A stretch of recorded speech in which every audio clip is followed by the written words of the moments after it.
Heating and air conditioning, HVAC parts, identifying certain parts of an HVAC system.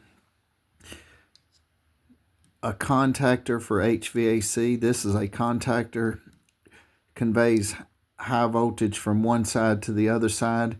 Here's another brand of high voltage contactor, pretty much the same thing, minus this little housing. I'm not certain if this is just to keep the ants out.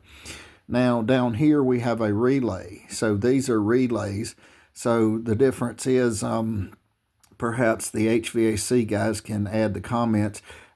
Along the lines of my thinking, my opinion is these contactors are more for the high voltage, and these could be used, I'm certain for high voltage, but it seems like these are basically relays. They're both, all of them, in my opinion, may be energized by low voltage and in closed contacts that actually are closed, or this is a relay, this is a relay, this is a contactor, this is a contactor.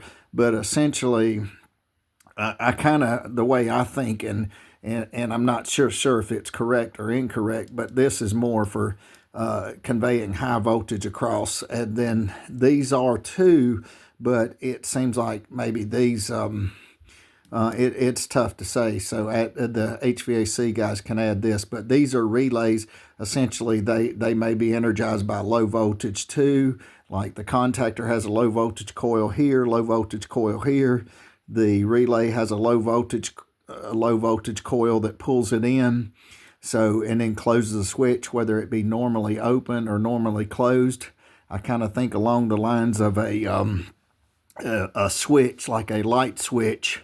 This is a fictitious example, but a light switch, one throws the light switch. Once the light switch is thrown, they, that